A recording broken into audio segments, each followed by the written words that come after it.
আমি পাইলটকে চিনি। তো আমি কথায় কথায় ওকে জিজ্ঞেস করছিলাম যে তুমি পাইলট, এত বড় শিক্ষিত, তুমি ডাবল টেকার চালাও, বড় বড় ফ্লাইট চালাও, দূর দূর যাও, তুমি এরকম হলো কি করে?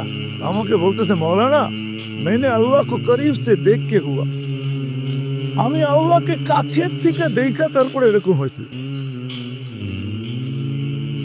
আমি বললাম যে তুমি আল্লাহকে কাছের থেকে দেখলাম মানে? আমি ফ্লাই করে যেতেছিলাম হেথ্রো এয়ারপোর্টে লন্ডনে।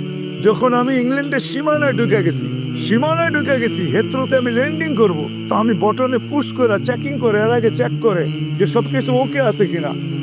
আমি বটন চেক করতে যেয়ে দেখি আমার চাক্কা নামবে না।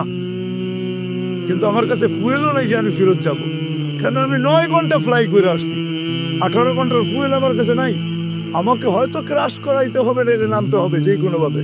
বলে আমি হেথ্রো টাওয়ারের সাথে যোগাযোগ করছি যে আমার এই অবস্থা, কি করবে করো, আমার কাছে ফুয়েল নাই, আমাকে হয়তো ক্রাশ হইতে হবে, নাহলে কোনো ব্যবস্থা হইতে হবে যে আমি ল্যান্ড করতে পারি। হেথ্রো এয়ারপোর্টের ভিতরে কেয়ামত হয়ে গেছে, কেয়ামত। এই জাহাজকে ল্যান্ড করাবে কি করে? তারপরেও একটা সিস্টেম থাকে, ঠিক না? কিন্তু বলে ওই সময় যখন আমি ল্যান্ড করতেছি প্রসেসিং এর মাধ্যমে, তখন আমার হঠাৎ মনে উঠছে আমি না মুসলমান।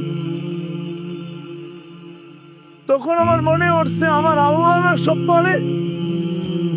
বলে আমি চিৎকার দিছি ককপিটের ভিতরে, আমার আল্লাহ সব পারে বলে বটনে চাপ দিছি, গড়গড়ে আমার চাক্কা নেমে গেছে।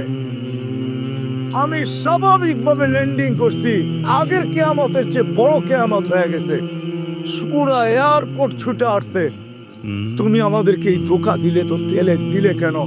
তোমার জন্য হেথ্রো এয়ারপোর্টের মতো হাজারো ফ্লাইটকে আমরা বাতিল করছি, ডাইনে বামে পাঠায়া দিছি যে অঘটন থেকে বাঁচার জন্য। তুমি তো স্বাভাবিকভাবে ল্যান্ডিং করলে।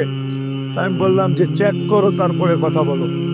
তো ওরা যখন চেক করার পরে দেখছে এই চাক্কা নামলো কি রাখো, তোর সব সিস্টেম তো ফেল, এটা কি করে নামলো? বলে আমি দ্বিতীয়বার দরজার ভিতরে দাঁড়ায় চিৎকার দিছি আমার রব সব পারে। তখন আমি এয়ারলাইন্সের মালিককে, এয়ারলাইন্স চালাদেরকে চাবি বুঝাইয়া দিছি, লো তোমাদের চাবি, 4 মাস পরে চাবি আমি হাতে নিব, যদি দেও, এর আগে নিব না। আমি এইখান থেকে চললাম, আমি মালিককে কাছের থেকে দেখে ফেলছি।